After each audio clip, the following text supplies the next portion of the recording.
So, ons gaan vandag net vrae uitwerk. So in die vorige sessies het ek so hier en daar so 'n bietjie met julle van die werkkaarte en van die inligting mee deurgegaan, maar vandag wil ek hê julle moet probeer kyk wat kan ek doen en wat kan ek nie doen nie. So probeer om hierdie vrae so uit te werk soos asof dit nou 'n toets is. Jy kan kyk of jy van die antwoorde kan kry in jou werkboeke ensovoorts as jy dit by julle het. En dan maak jy vir jou asseblief notas van die dele wat jy regtig mee sukkel, dat jy daai dele kan mooi gaan swat voor die eksamen begin. Ons gaan eers gou vinnig begin met vraestel 1 se gedeelte. So ek gaan gou vinnig vir julle so 10 minute gee om die hele vraag 1.1 vir my te doen.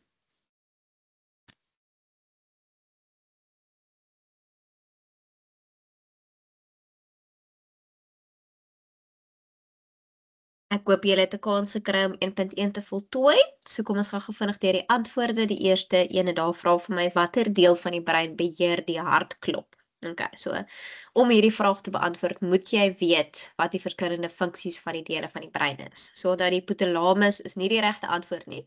Die hypothalamus is verantwoordelik vir temperatuurbeheer en die beheer van water, né, osmoregulering. Cerebrum is vir die die beheer van willekeurige aksies, sowel as om te dink en geheue en al sulke dinge. Cerebellum is vir die motoriese aksies se koördinering, sowel as vir balans. So die regte antwoord daar is D, medulla oblongata.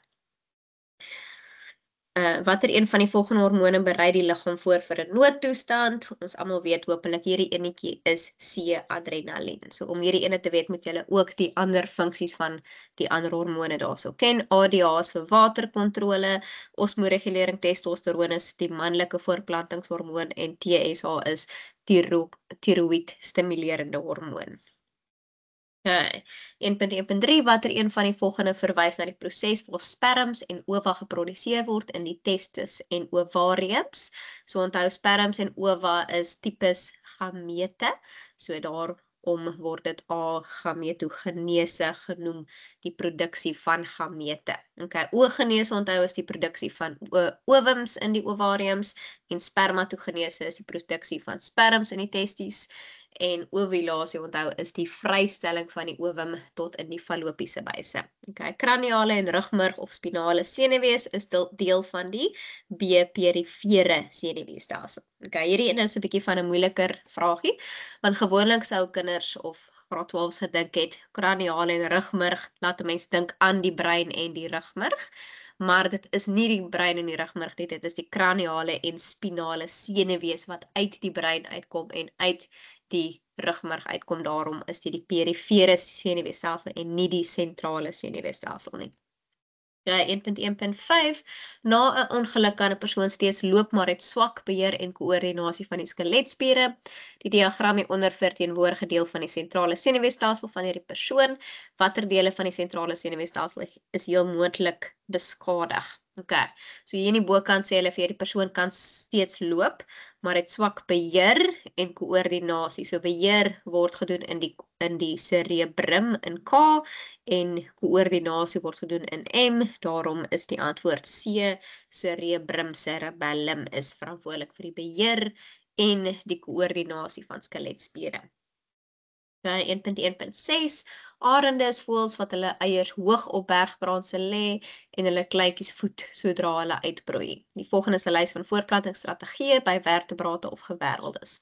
So inwendige bevrugting, uitwendige bevrugting. Okay, so arende is voëls. Hulle doen inwendige bevrugting, nie uitwendig nie. So hulle voed hulle kleintjies sodra hulle uitbroei, so dit is nie prekosiale ontwikkeling nie, dit is altricieel. So dit is nie nommer 3 nie. Hulle voed hulle kleintjies, daarom is dit ouersorg en hulle lê eiers, dit is waarom dit oviparie is. So die antwoord daar gaan dan B wees 1, 4 en 5. So hulle vra watter strategie is op arende van toepassing. 1.1.7, tydens 'n ondersoek is 'n man in 'n lugdigte kamer geplaas.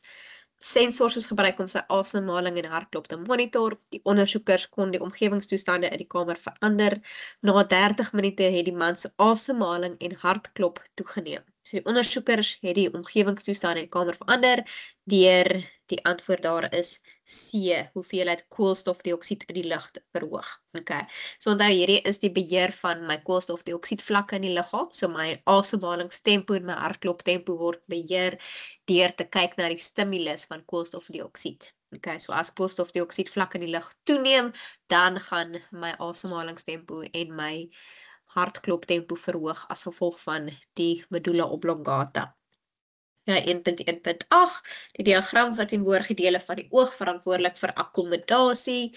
Die volgende stellings word gebruik om oogakkommodasie te verduidelik. So hulle vra nou watter van die volgende stellings hou verband met die diagram. So kom ons kyk gou vinnig mooi in die diagram. So in die diagram kan ons sien, so hierso is my suspensoriese ligamente. Ek gaan my by my highlighter kom. So daar is die suspensoriese ligamente, daar is die ciliëre spier en daarso is die lens. Okay, so in hierdie diagram kan ons sien die suspensoriese ligamente is nie styf getrek nie, dit is verslap. Okay. En die enigste rede hoekom dit kan gebeur is as die ciliëre spier saamtrek. Want as die ciliëre spiere saamtrek, trek hy nie terug nie, hy trek vorentoe. Hy trek nader aan mekaar sodat die suspensoriese ligamente slap kan trek of slap kan raak. Daarom beteken die ciliëre spiere trek saam. Nommer 2 is nie waar nie, spanning op die lens neem toe, is nie waar nie, want hy neem nou af. Hy trek nou nie aan die lens as hy slap hang nie. Die lens word meer konveks is waar. Die brekingskrag van die lens neem toe, ja, as hy meer konveks raak. Daarom is die antwoord C, nommer 1, 4 en 5. Okay. Nou vra hulle vir jou watter een van die volgende hormone beheer metaboliese tempo en die antwoord daar is tiroksien. Hierdie is net 'n leervraagie wat jy moes gedoen het. 1.1.10, die diagram die ondertone gedeelte van die menslike oor. Watter een van die volgende vind plaas wanneer daar te veel golwe in die inwendige oor is? Okay, so onthou die inwendige oor is daarso aan die kant. Okay, so hulle sê eerstens vir jou druk by A verlig. A is daar wat die tympanum is. Nee, dit is ver vanaf die inwendige oor, so dis nie daai ene nie. Druk word by C verlig. Okay, so onthou C is die buis van Eustachius wat die druk tussen die binneoor en die middeloor en die buiteoor aan weerskante van die tympanum reguleer, so dit het niks met die binneoor te doen nie. Druk word by B absorbeer. Ja, is die regte antwoord. So onthou daai is die ronde venster. En soos wat die drukgolwe nou daar deur die cochlea gaan hy nou terugkom en hy gaan doodloop daar by B sodat dit nou nie 'n echo veroorsaak in die binneoor nie. Druk word by A en C geabsorbeer, weet ons is nie die antwoord nie. Okay. Ek gaan gou vinnig vir julle 5 minute gee, dan doen julle 1.2. Onthou terminologie is baie belangrik, graad 12's. As jy begin met 'n onderwerp, maak seker dat jy die terminologie ken. Dit is jou alfabet voordat jy die prosesse en so kan leer. As jy nie die terminologie ken nie, dan gaan 'n mens sukkel met moeiliker vrae soos prosesse ensovoorts. Okay, so ek gaan vir julle so 5 minute gee. Probeer gou kyk hoeveel van hierdie 9 julle wel kan doen.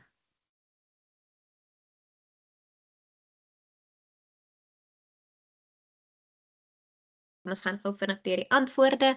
So die membraan en die amniotiese eier wat stikstofafval versamel, dit word genoem die allantois. Die afskerings wat in groot of in klein hoeveelhede deur die endokriene kliere geproduseer word, dit is hormone.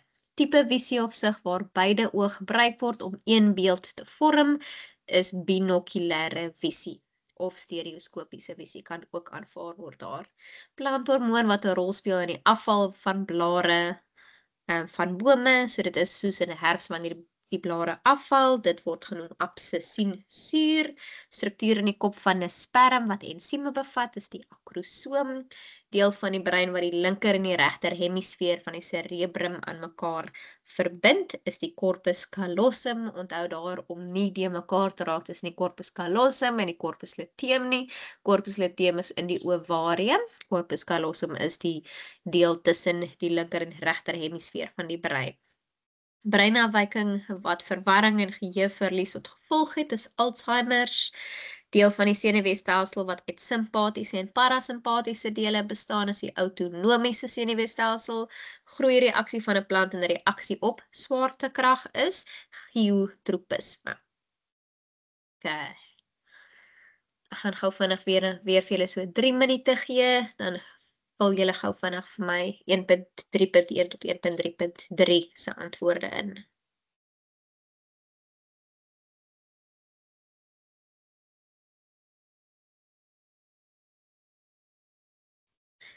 Okay, so 1.3.1 dra by tot die beweging van sperms.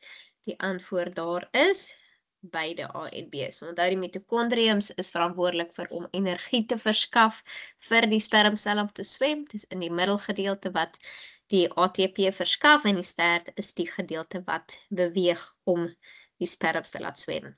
Kleintjies ontwikkel en word gevoed in 'n amniotiese eier wat in die moeder se liggaam behoue bly.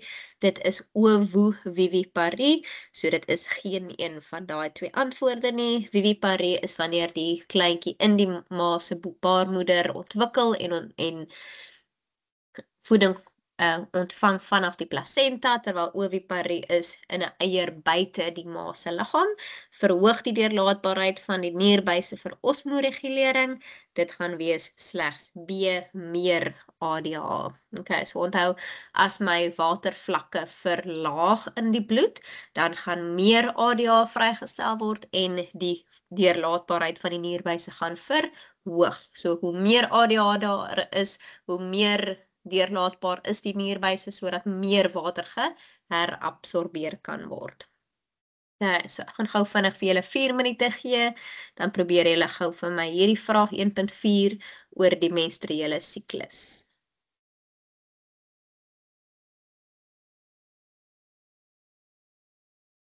Okay, 1.4.1 noem die deel van die menstruele siklus wat deur die diagram verteenwoordig word.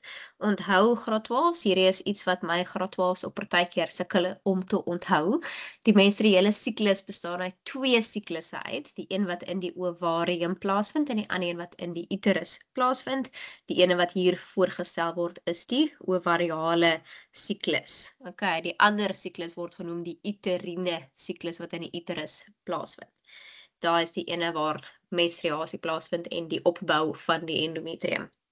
1.4.2 strukture A, B en C. A is die graafse follikel, B is die ovum of die eiersel, verkieslik die ovum graad 12. Eiersel word net as 'n konsessie aanvaar, so maak seker dat jy die korrekte wetenskaplike term ken. C is die corpus luteum. So daar is die corpus luteum en nie die corpus callosum nie. Maak seker dat asseblief dat julle daai twee nie de mekaar kry nie. 1.4.3 die hormoon wat die ontwikkeling van struktuur A beheer. Onthou, beheer beteken die een wat lei tot daai struktuur om te vorm. Dit is FSH, die follikel stimulerende hormoon, en die hormoon wat deur struktuur A afgeskei word is estrogen. En die hormoon wat die proses by struktuur D plaasvind stimuleer. Daai proses is ovulasie wat deur LH gestimuleer word. Okay. Kom ons gaan gou vinnig aan na 1.5 toe. Ek gaan weer vir julle so 4 minute gee om 1.5 te probeer.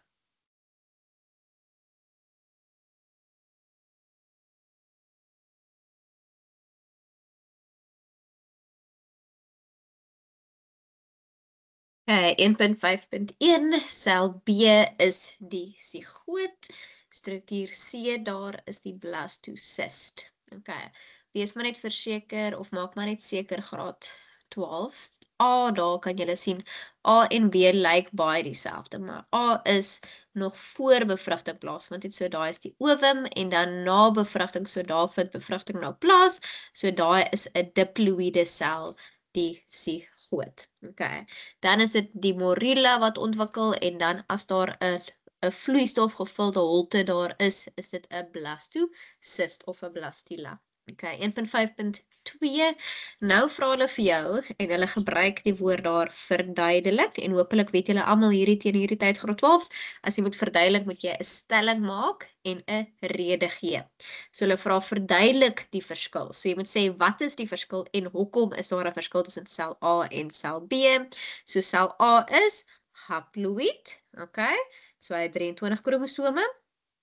Okay, sel B is diploïd, het 46 kromosome. Okay, sel A is, die rede hoekom hy haploïd is omdat dit nie bevrug is nie. Sel B is na bevrugting, daarom is dit diploïd. Okay, 1.5.3, die vloeistof wat die embrio omring is die amnion vloeistof of die amniotiese vloeistof. 1.5.4, 3 funksies van daai vloeistof. So dit is nou in die uterus wanneer die fetus besig is om te ontwikkel tydens gestasie. Okay, so eers dit beweging van die fetus toe, beskerm die fetus teen meganiese besering. Graad 12 hulle is baie streng in die einde van die jaar in vraestel 1 en in vraestel 2. So maak seker jy gaan nie net sê beskerm die fetus nie, jy moet spesifiek wees. Beskerm die fetus teen meganiese besering of dien as 'n skok absorbeerder. So dit beteken as die ma nou so 'n bietjie gaan hardloop, dan word die babatjie nie te veel rondgeskit nie. Dit voorkom ook dehydrasie en dit voorkom temperatuurveranderinge, so dit help met termoregulering. Vraag 2.1, ek gaan gou vinnig vir julle weer so 3-4 minute gee om hierdie gedeelte van vraag 2 te doen.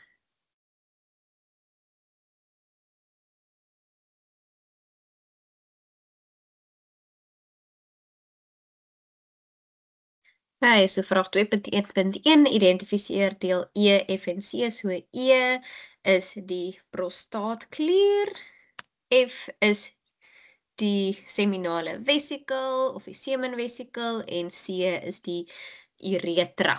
Okay, so maak seker asseblief dat julle mooi kyk na die prentjie, dat julle die verskillende dele van enige diagram af kan identifiseer, is baie belangrik. Onthou A daarso, as jy nou kyk na daai diagram, A is bokant die prostaat. So daai is die blaas. So A is die blaas, E is die prostaatklier. Okay, dan F lyk amper so 'n klein blaasietjie, is die seminale vesikel, daarso is die Cowper se klier en dan is die verskillende dele mos ook hopelik in julle koppe nou al. So daar is die testis, epididymis gee hulle vir jou, daai buisie wat van daar af gaan is die vas deferens wat dan aansluit by daai buis wat deur die pedis loop wat die uretra is.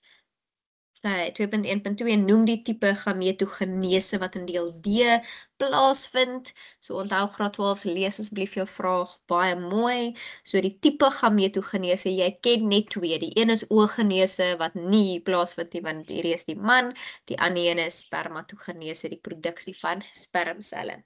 Nou 2.1.3 beskryf die proses wat in vraag 2.1.2 genoem is.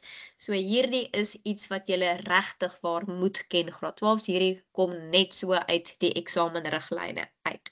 So as jy enige onderwerp begin leer, asseblief begin met jou eksamenriglyne. So nou moet jy onthou, dis onder die invloed van testosteroon. Gaan diploïde selle in die saadbuisies of die seminale of die seminiferous tubules in Engels, die saadbuisies of die seminale buisies in die testis, ondergaan die proses van meiose om haploïde spermselle te vorm. Okay, so julle moet asseblief dit mooi gaan leer vir jouself. Okay. 2.1.4 epididymitis is 'n toestand wat inflammasie in die epididymis veroorsaak. Dit kan 'n blokkade tussen die testis en deel B veroorsaak. Okay, so weer eens hier is nou 'n verduidelik vraagie hoe dit die samestelling van semen beïnvloed. Okay, so hierso moet jy weet wat is die verskil tussen spermselle en semen. So as ons nou weer daar lees, dis inflammasie in die epididymis, dit veroorsaak 'n blokkade tussen die testis wat daar is en deel B wat daar is. So dit beteken daar is 'n blokkade daar. Okay, so semen, onthou bevat spermselle, dit bevat dan die 3 afskeidings vanaf die seminale vesicles, die prostaatklier en Cowper's klier. So dit beteken semen gaan nog steeds daai 3 bevat, maar dit gaan nie meer spermselle bevat nie. Okay, so sperms, maar nou moet jy ook sê hoekom, want dit is 'n verduidelik vraag. Sperms word verhoed om die vas deferens binne te gaan, omdat deel B geblokkeer is. Dit beteken daar gaan min sperms of 0 sperms wees in semen, maar semen gaan nog steeds die ander 3 afskeidings bevat. Okay. Ek hoop almal verstaan hierdie graad 12's. So lees mooi die vraag. Onthou hierdie is nou 'n toestand wat jy dalk nog nooit van tevore van gehoor het nie. So kyk mooi wat sê hulle vir jou in daai beskrywing en dan pas jy toe dit wat jy wel geleer het van semen en spermselle om hierdie vraag te kan beantwoord. 2.2, ek gaan gou vinnig vir julle so 3-4 minute gee om hierdie leesstukkie deur te lees en om hierdie paar vrae te beantwoord.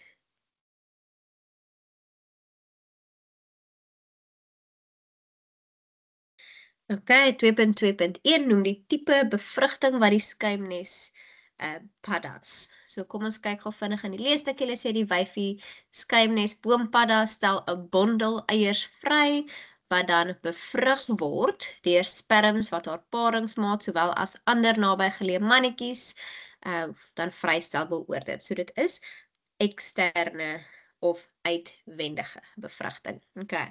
Noem 2 maniere waarop die kanse van bevrugting by hierdie paddas verhoog word. So hierdie kan 'n mens net uit die leesstukkie gaan kyk en gaan lees mooi. So eerstens die paddas is naby mekaar. Hulle sê daarso nabygeleë mannetjies.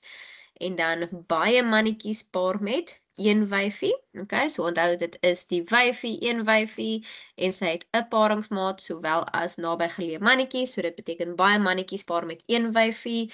Daar is baie gamete wat vrygestel word, sperms en eierselle. Okay. So hulle sê daar stel 'n bondel eiers vry. Okay, 2.2.3 gee 2 funksies van die skuimneste, so dit kan 'n mens ook daarso sien. So hulle word gevind in die waterpoele, boomtakke en word ondergronds begrawe. Hulle voorkom dehydrasie, uitdroging, daar kan 'n mens sien. Dit voorkom predasie en infeksies deur bakterieë en fungi. Dit bied ook 'n gesonde omgewing vir die ontwikkelende embrio's. Okay, so hierdie tipe vraag graad 12's is regtig maklik, maar hier moet 'n mens seker maak om die regte inligting te gaan soek in die paragraafie. Okay, so dit voorkom dehydrasie, beskerm die parasities teen predasie, voorkom mikrobiese agteruitgang en voorsien 'n gesonde omgewing. So enige 2 van daai kan reggemerk word. Okay. Vraag 2.3.1. Ek gaan gou vinnig vir julle so 'n 3-4 minute gee om ook 2.3 te beantwoord. As daar enige vrae sover is, kan julle dit net in die chat sit, dan sal ek daarop kan reageer. 3.1, hier vra hulle vir jou gee die letter van die deel wat die volgende verteenwoordig, die dorsale wortel en die sensoriese neuron. Okay. So as mens nou hier in die prentjie kyk, is die dorsale wortel is hierdie gedeelte wat uit die rugbrug uit ontkom. So dit is daai gedeelte, daar is die dorsale wortel. So dit is die ene wat agter in die agterkant tot in die rugbrug inkom. So ek dink altyd daaraan so in by dolfyne is die dorsale fin die agterste fin. So die dorsale een is die agterste enetjie en dan aan die voorkant is daai die ventrale wortel waardeur die motoriese neuron loop. Okay. So B, daar is die dorsale wortel en die sensoriese neuron is neuron A wat deur die dorsale wortel loop tot daar by die interneuron wat dan sinaps met die motoriese neuron wat deur die ventrale wortel loop daar. Okay, so B en A. 2.3.2 noem die belangrikheid van 'n sinaps. So onthou 'n sinaps is daai opening tussen die 2 neurone, so tussen A en E en D. En dit verseker dat senuwee-impulse net in een rigting gelei word. Okay, so 'n sinaps dit is daar waar 'n impuls beweeg van een neuron na 'n ander neuron slegs in een rigting. Okay, 2.3.3 verduidelik. So daar is weer eens die woord verduidelik. So jy moet stelling maak en 'n rede gee, die belangrikheid. Hoekom is 'n refleksaksie belangrik? Okay, so dit laat 'n vinnige reaksie op die stimulus toe. Okay, om die liggaam te beskerm teen skade. Byvoorbeeld as 'n mens nou jou hand by 'n warm plaat sit, dan is dit 'n vinnige reaksie om jou hand te beskerm teen die warm plaat, sodat 'n mens nie verdere skade kry nie. Dan weer eens, so as dit so 'n vraag is, dan is B ook 'n verduidelik vraag. So hulle sê verduidelik die invloed op die refleksboog indien die neuron A afgesny word. Okay, so neuron A is die sensoriese neuron. So as die sensoriese neuron afgesny word, gaan geen impuls beweeg vanaf die reseptor na die rugmurg nie. Okay, so daai is die funksie van 'n sensoriese neuron. So jy gaan nou die funksie van die neuron sê, so geen impuls gaan beweeg vanaf die reseptor na die rugmurg toe nie. So dit beteken die effektor sal nie gestimuleer word nie of geen reaksie gaan plaasvind nie, omdat die persoon nie gaan agterkom dat daar 'n probleem is nie. Okay, 2.3.4 vra vir jou vir 'n benoemde diagram. So 'n benoemde diagram beteken jy moet 'n opskrif hê en jy moet byskrifte hê van 'n gedetailleerde struktuur om neuron D te toon. So neuron D is 'n motoriese neuron. So daai enetjie lyk soos daai. Okay. En jy kry punte eerstens deur 'n korrekte opskrif te hê. So jy moet die korrekte opskrif van motoriese neuron daar hê. En dan een vir die diagram, as jy die regte ene van 'n motoriese neuron hê, onthou 'n motoriese neuron, ek gaan so rofweg met my highlighter probeer teken. Hy het baie dendriete, soos daai, maar net een lang akson. Okay, so daai is 'n motoriese neuron. As hulle vir jou vra vir 'n sensoriese neuron, dan lyk hy amper soos dit. So hy het tegnies dan net een uitloper wat dan verdeel in die dendriet. Waar is my highlighter nou? So daar is die dendriet wat die impuls daai kant toe gelei, daar's die en dan die akson wat hom weg vanaf die selliggaam gelei. En dan 'n interneuron is die selliggaam tussen die akson en die dendriet. Okay, so dit is daai boonste enetjie daar wat jy moet teken. Okay, so daar kan 'n mens sien daar's nou die selliggaam. So as jy die selliggaam byskrifie sê, dan moet jy hom so 'n hakkietjie maak vir die selliggaam. En daarso is die dendriet, van daai in die middel is die selkern. Plasma, daar is die selmembraan en dan is dit die akson en die mielien skede. So vir enige 3 byskrifte kan jy nog 'n 3 verdere punte kry. 2.4. So hy gaan ek weer vir julle so 4 minute gee om hierdie enetjie te beantwoord.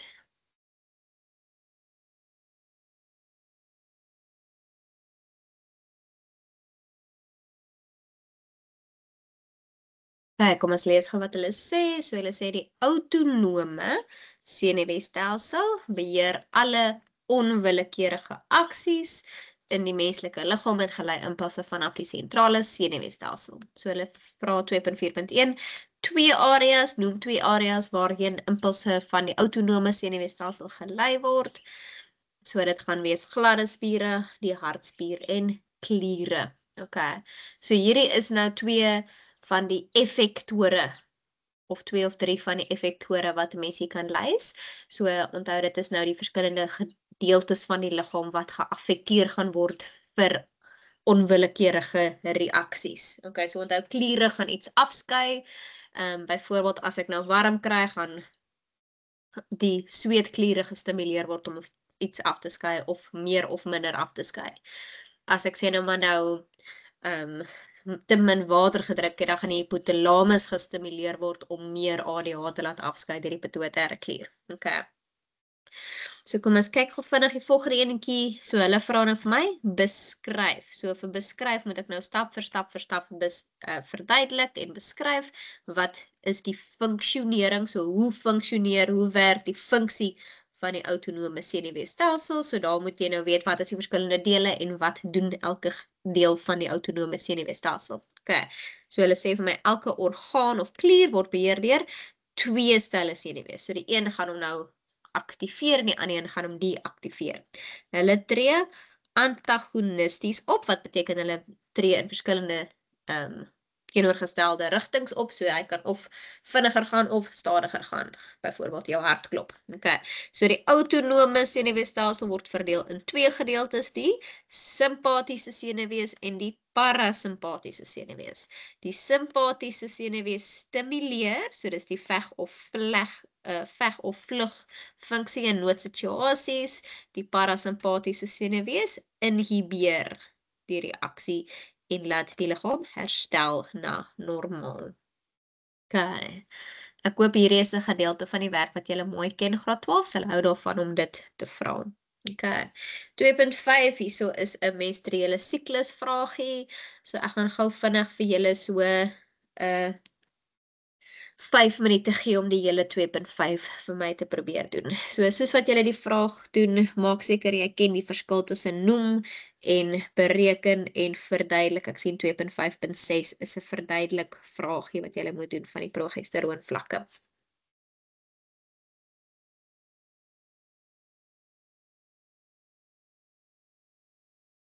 Okay, so hulle sê vir jou die tabel hier onder toon die vlakke van 2 hormone gedurende die menstruele siklus van 'n gesonde vrou. Okay, so hulle sê vir jou, daarso is die dag van die menstruele siklus van 4 tot 28. Hulle praat van die estrogen vlakke en van die progesteroon vlakke. Okay, so 2.5.1 op watter dag van die menstruele siklus is die vlak van progesteroon die hoogste? So daar kan 'n mens nou gaan kyk in die tabel. So 15 was die hoogste, die dag was dag 20. Okay. Noem die voortplantingshormoon wat vanaf dag 24 in hierdie vrou se menstruele siklus sal begin toeneem. So soos wat 'n mens kan sien van dag 24 af, estrogen neem af en progesteroon neem ook af. So dit gaan nie een van daai twee wees nie, maar as progesteroon vlakke afneem, ons weet daar's 'n negatiewe terugvoermeganisme met FSH, soos wat progesteroon vlakke daal, sal FSH vlakke begin styg vanaf dag 24 af. So die antwoord daar is FSH, follikelstimulerende hormoon. En 253 nou vra hulle vir jou, verduidelik jou antwoord in vraag 2.5.2. So verduidelikstelling en 'n rede. So ons progesteroon vlakke in die tabel neem af. So dit gaan van 5 tot 0.8 nanogram per milliliter. Daarom gaan die FSH sekresie of die pituitêre klier gaan nie meer geïnhibeer word nie. Daarom gaan FSH vlakke styg. Okay, ek hoop almal verstaan hierdie graad 12's. Hierdie is 'n vraagie wat baie graad 12's verkeerd kry, want hulle verstaan nie die negatiewe terugvoer nie. So negatiewe terugvoer beteken net as een ding daal, gaan 'n ander ene styg, of as 'n ander ding styg, dan gaan ander ene daal. So in hierdie geval is dit progesteroon en FSH, want progesteroon se een funksie is om die pituitêre klier te inhibeer. Inhibeer beteken om dit te keer of minder te laat sy funksie verrig. So soos wat progesteroon vlakke styg, gaan die pituitêre klier geïnhibeer word, FSH vlakke gaan daal. Maar nou, soos wat progesteroon vlakke daal, gaan daai inhiberende effek nie meer plaasvind nie, so my FSH vlakke gaan weer styg. 2.5.4 bereken die persentasie toename. Okay, persentasie toename is 'n vraagie wat baie gereeld voorkom in die einde van die jaar, so jy moet hom kan doen in die estrogen vlak. So jy gaan nou kyk in hierdie tabel van estrogen vanaf dag 8 tot dag 10. Okay, so dag 8 tot 10. So dit gaan van 70 tot 280. So hulle wil weet wat is die persentasie toename.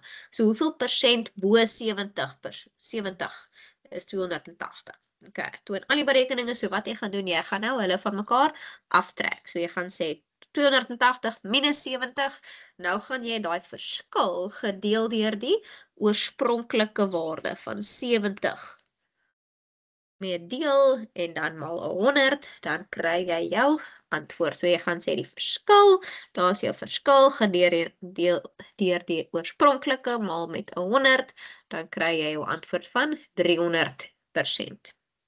2.5.5, hoe sou die progesteroon vlak na 20 verskil het indien die vrou wel swanger was. Okay, so ons kan in hierdie geval sien die vrou was nie swanger nie, want progesteroon vlakke het begin daal, wat beteken die corpus luteum het gedegenereer. Okay, so dit gaan, as sy wel swanger is, dan gaan dit hoog bly. So die progesteroon vlakke bly hoog. Okay, die rede is want die vrou wil nie 'n miskraam hê nie, so sy mag nie menstrueer nie. So daarom moet die progesteroon vlak hoog bly wat die endometrium behoue laat bly. Okay, 2.5.6. So hulle vra nou weer eens 'n verduidelik vraagie wat die verandering in die progesteroon vlak sou veroorsaak het. So soos wat dit hoog bly, die rede is van die corpus luteum gaan nie disintegreer of degenereer nie. Dit hou aan om progesteroon vry te stel en die rede is sodat die endometrium behoue bly om nie 'n miskraam te laat veroorsaak nie. Nou, so 2.6 is nou 'n wetenskaplike metode vraagie. So ek gaan gou vinnig vir julle so 6 minute gee om hierdie wetenskaplike metode vraagie te doen. Laat ek net gou die eerste gedeelte met julle deurlees sodat julle kan sien.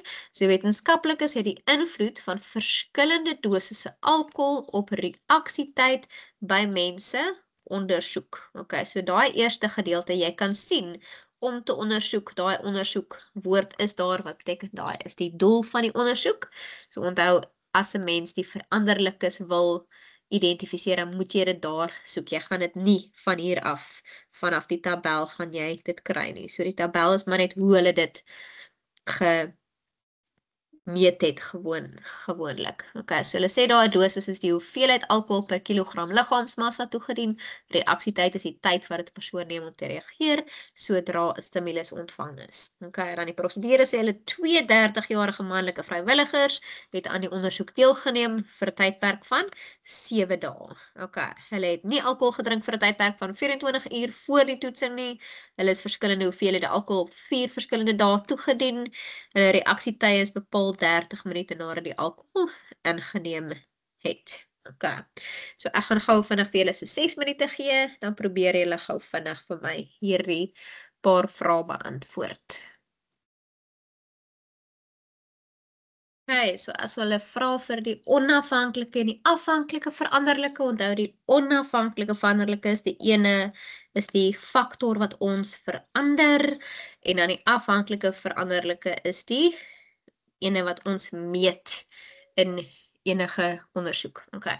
So as ons nou kyk na die doel hierso, die invloed van verskillende dosisse alkohol, is die verskillende dosisse alkohol die ding wat ons verander of manipuleer, daarom is dit ons onafhanklike veranderlike. Terwyl reaksietyd by mense is dan die ding wat ons meet of kyk hoe dit geaffekteer word.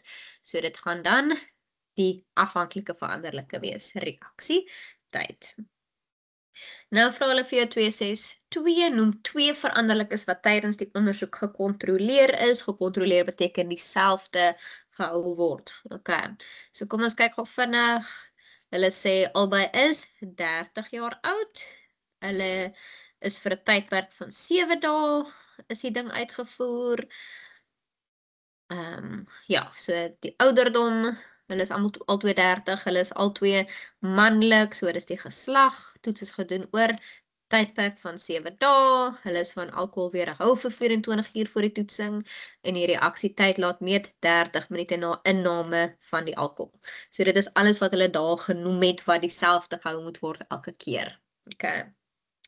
Nou vra hulle vir jou noem 2 maniere waarop die betroubaarheid van die resultate verbeter kan word. So betroubaarheid gaan oor herhaling van die ondersoek en die steekproefruimte wat vergroot kan word. So in hierdie geval het hulle nie vir jou gevra wat het die wetenskaplikes gedoen nie. Hulle het gevra wat kon gedoen gewees het om die resultate se betroubaarheid te verbeter. So hulle kon nou meer as 2 vrywilligers gebruik het, so om die steekproefruimte te vergroot, of hulle kon die ondersoek nog 'n keer herhaal het. Okay, verduidelik 2.6.4 stelling en 'n rede waarom die deelnemers slegs elke tweede dag alkohol ontvang het. Okay. So dit is om te verseker dat geen ander alkohol in die liggaam is nie en dat slegs die alkohol wat op die dag toegedien is, getoets word. Okay. want dit vat so 'n rukkie vir die alkohol om weer uit die persoon se stelsel uit te gaan. Okay, dan 2.6.5. Hulle vra nou vir jou, man 1 het 'n liggaamsmassa van 93 kg, bereken die hoeveelheid alkohol in milligram wat hy op dag 7 van die ondersoek ingeneem het, toon al jou berekeninge. Okay, so jy gaan nou sê 93 maal 600, want op dag 7 is dit 600 milligram per kilogram liggaamsmassa wat hulle ingeneem het. Okay, so dit gaan wees 93 maal die 600, dan gee dit vir jou 55.800 en onthou die meeteenheid milligram. Okay, 2.6.6 gee 'n gevolgtrekking vir hierdie ondersoek. So nou gaan jy sê, hoe meer alkohol persoon inneem, hoe langer word hul reaksietyd. Okay. Kom ons gaan gou aan na vraag 3 toe. So vraag 3.1 tel 9 punte. Ek gaan gou weer vir julle so 5 minute gee om vraag 3.1 te voltooi.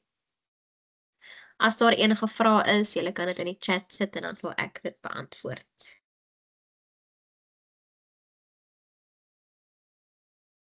Die homeostase van bloedglikose in die menslike liggaam.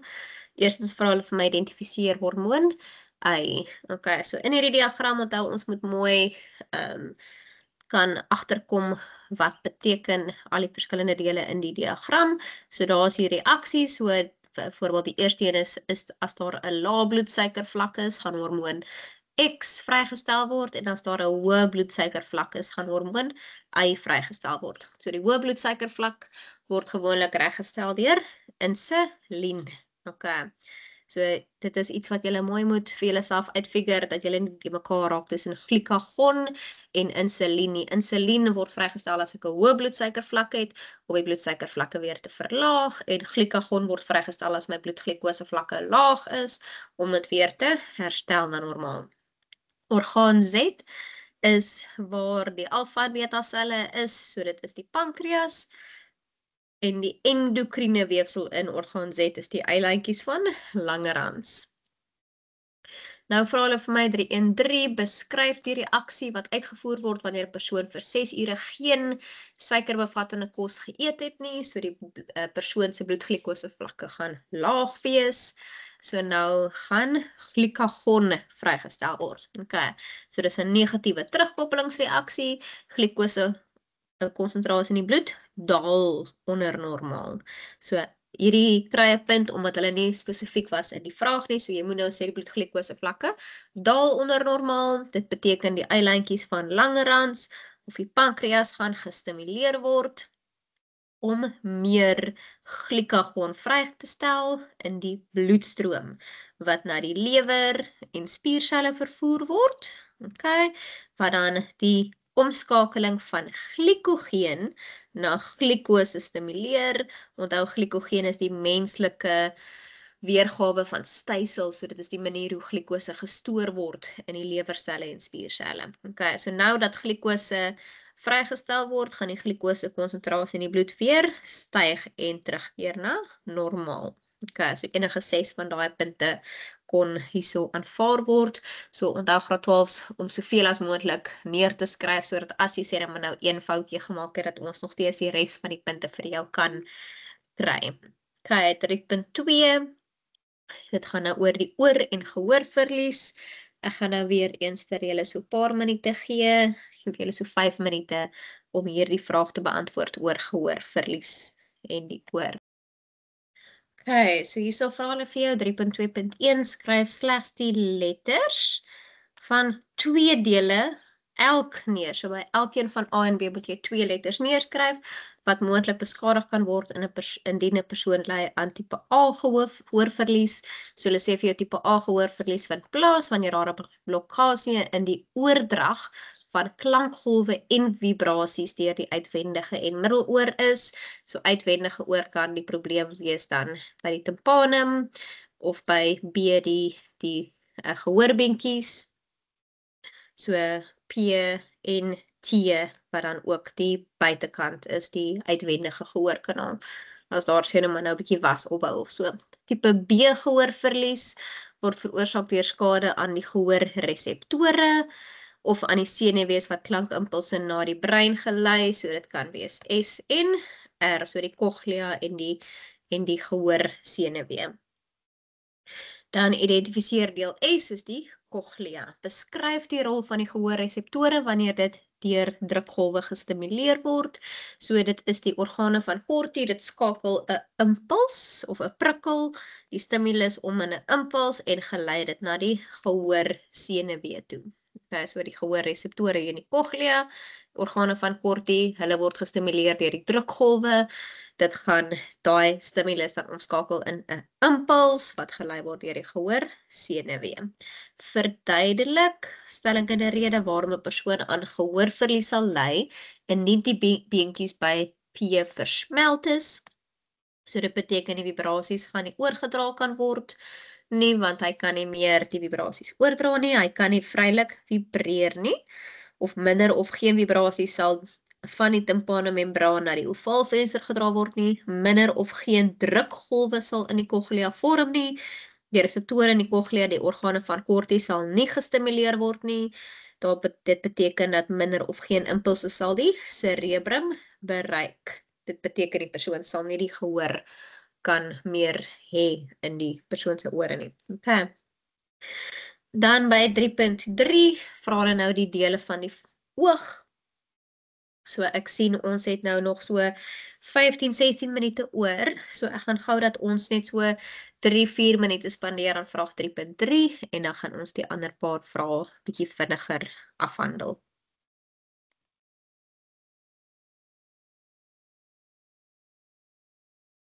So identifiseer deel D en E. So deel D daar is die pupil en E is die cornea. Gee die letter van die choroïd. So die choroïd is deel F, dis die middelste gedeelte daarso, die middelste laag. Okay, onthou daar's 3 lae rondom die oog, die buitenste ene wat die wit is die sclera, dan die choroïd, onthou nie die mekaar te raak tussen die choroïd en die chorion nie. Die choroïd is in die oog, daar waar die donker gedeelte is, en die chorion is die buitenste laag rondom die embrio in die uterus. Die iris is hierdie gekleurde gedeelte wat C is. Okay, 3.3.3, 2 verskillende reseptore wat in deel A aangetref word, is die stafies en die keeltjies. Net 1 punt daar op graad 12 sien by die geel vlek. Onthou daar is slegs keeltjies daarso, terwyl daar by die blinde vlek is daar geen keeltjies of stafies nie, geen fotoreseptore nie. 3.3.4 gee slegs die letters van 3 dele wat by akkommodasie van die oog betrokke is. Onthou, akkommodasie is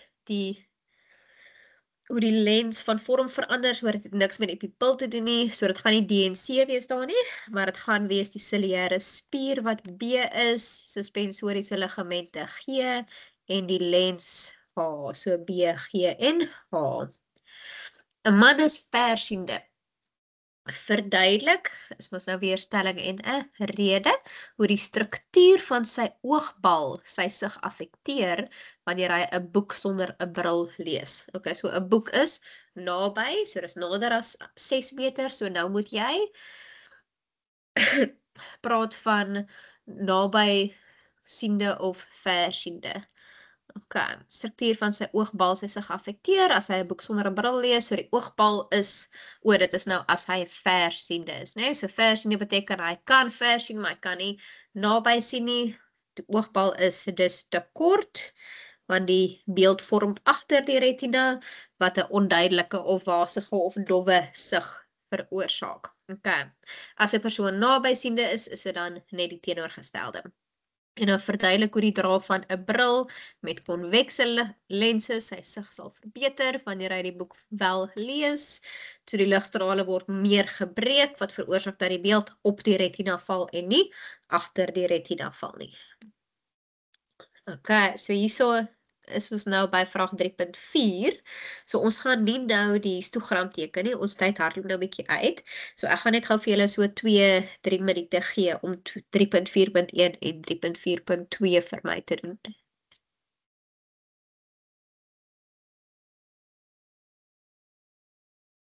Daar vir my 3.4.1 gebruik data in die tabel om te bepaal hoeveel mense, so jy moet nou 'n berekening maak, hoeveel mense het hipernatremie. Okay, so dit is dalk 'n term wat jy nog nooit van tevore gehoor het nie. So kom ons kyk in die paragraafie of hulle vir ons inligting het en yes, hierso is dit. So hulle sê daar soutvlak in die bloed wat laer as 136 millimol per liter is 'n aanduiding van hiponatremie. Hypo beteken gewoonlik onder en soutvlakke in die bloed wat hoër as 145 millimol per liter is 'n aanduiding van hipernatremie. Okay.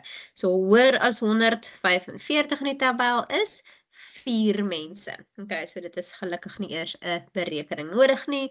En hoeveel mense het normale soutvlakke in die bloed? So dit gaan wees tussen 136 en 145 gaan wees 36. So dit gaan wees daai 15 plus 21 saamgetel. 3.5.2 beskryf hoe die menslike liggaam 'n soutvlak laer as 136 millimol per liter na die normale vlak verhoog. So nou moet 'n mens die aldosteroon padweg verduidelik. So hulle sê daar vir my reseptorselle neem die lae soutvlak waar. So jy gaan nou sê daar's 'n lae soutvlak, reseptore gaan dit waarneem wat in die niere by die malpighiese liggaam voorkom. Die adrenale kliere of die byniere word gestimuleer, meer aldosteroon word afgeskei. Een dingetjie wat belangrik is, graad 12, jy kan nie net sê aldosteroon word afgeskei nie. Jy gaan nie daardie punt kry nie. Jy moet die woord meer daar hê. Word afgeskei. En dan gaan hy deur die bloed vervoer word na die nierbuisies wat die herabsorpsie van soutione of natriumione verhoog. Okay, omdat die nierbuisies meer deurlaatbaar raak vir die natriumione sodat meer geherabsorbeer word na die bloed toe van die omliggende kapillêre bloedvate. So dit beteken minder sout word uitgeskei en ja, dit beteken hy gaan terug na normaal toe. 3.4.3, so as hulle nou vir jou vra om 'n histogram teken, die enigste verskil tussen 'n histogram en 'n staafgrafiek is dat daar nou geen spasies is tussen die staafies nie. Okay, so jy gaan nou 'n punt kry vir die korrekte tipe grafiek. So as jy 'n histogram geteken het, korrekte opskrif. So nou onthou jy in jou opskrif moet jy gesê getal mense met verskillende soutvlakke in die bloed. En dit gaan jou opskrif wees, so beide veranderlikes moet ingesluit word in jou opskrif. Byskrifte van die asse moet jou meeteenhede ook by hê, soutvlak in die bloed en getal mense hierso. En dan jou skaal beteken die x-as stawe moet ewe breed wees met geen spasies nie. So as hierdie staafies ene maar nou net helfte van daai grootte is, dan verloor jy die punt vir skaal. En dan die plotting van jou stawe, as hulle korrek geplot is, dan kry jy ook 2 punte. Okay. 3.5. Ek sien ons het nou nog 'n laaste 5 minute oor. Ek gaan sommer net gou hierdie vraagie met julle behandel. Hulle vra vir my beskryf die rol van die menslike vel by die regulering van liggaamstemperatuur op 'n koue dag. Okay, so as 'n mens nou so mooi dink op 'n koue dag, die twee verskillende dele is jou sweetkliere en die bloedvate in jou vel. Jy gaan minder sweet en jou bloedvate gaan vernou. Okay, so nou moet 'n mens dit mooi in 'n paragraafie skryf. So die reseptore in die vel, die termoreseptore spesifiek, skakel die stimulus om in 'n impuls wat na die hypothalamus gestuur word. So die hypothalamus daar is jou beheersentrum. Dit gaan dan 'n impuls stuur na die vel bloedvate om te vernou. Dit word genoem vasokonstriksie. So dit beteken minder bloedvloei na die veloppervlak toe. So dit beteken minder hitte gaan verlore deur straling. Okay. Minder bloed gaan ook dan vloei na die sweetkliere. Die sweetkliere word dus gestimuleer om minder sweet te produseer en minder hitte gaan dan verlore deur verdamping van sweet. Okay. So hierdie is ook 'n lekker paragraafie wat 'n mens mooi moet leer sodat die einde van die jaar vir jou maklik sal wees as hulle dit vir jou vra. Okay, so laaste vraagie 3.6. Ek gaan gou in die laaste 4 minute gou dit vir julle bespreek. Kom ons kyk gou, hulle sê vir my die ondersoek is uitgevoer om die reaksie van plantsaailinge op lig te ondersoek. Prosedure is as volg: graansade is toegelaat om tot saailinge te ontkiem, en dan gaan ek nou nie die res van daai deurlees nie. Ek dink die vraag is so daarop van toepassing nie. 3.6.1 identifiseer die plantgroeireaksie wat deur die resultate getoon word. So hulle praat hiervan, daar is 'n klinostaat op 'n roterende skyf en dan is daar eensydige lig wat inkom. Okay, so dit het niks te doen met gravitasie of swaartekrag nie, dit het te doen met lig, so dit word genoem fototropisme. Nou vir hulle 3.6.2, in watter apparaat was die klinostaat aangeskakel en die skyf stadig roterend? Dit gaan wees apparaat B. Okay. Apparaat B verduidelik jou antwoord, so al die saailinge groei regop boontoe. Okay, wat beteken ons geen fototropisme wat aangetoon word nie? Wat beteken ons gelyke blootstelling aan lig? So dit beteken ons nie eensydige lig nie, omdat die auksiene eweredig versprei word deur die stingel en dit groei dus regop. Okay. 3.6.4 verduidelik die groeireaksie van die saailing in apparaat A, so nou moet jy fototropisme beskryf. Okay, so eerstens jy gaan nou sê saailinge of die stingels groei na links of na die lig, dit gaan die uiteinde wees, omdat daar slegs van een kant af aan lig blootgestel word. Auksiene diffundeer dan na die regterkant of na die donkerkant toe. Die hoë konsentrasie auksien aan die regterkant stimuleer selverlenging, so dit beteken die donkerkant groei dan vinniger as die ligkant, dit beteken hy groei of buig na die lig toe. Okay, so dit is vraag 3.6. Graad 12, ek hoop julle het vandag sessie geniet, dat julle daarom so 'n bietjie verder geleer het, dan sien ek julle môreoggend 8:00 vir ons volgende sessie. Baie dankie Juffrou Ina Marie Pretorius vir daai pyk aanbieding. Ek hoop ons graad 12 kon iets neem uit die sessie uit. Moet asseblief nie vergeet opvoeders om die link te voltooi vir die register nie, en ook die feedback link. Julle feedback is baie belangrik vir ons. En dan onthou môreoggend om 8:00, 8 tot 10 is ons tweede sessie. Gebruik asseblief dieselfde link om in te skakel. Weereens baie dankie dat julle vandag by ons kom aansluit het, en baie dankie Juffrou Pretorius vir 'n pyk aanbieding.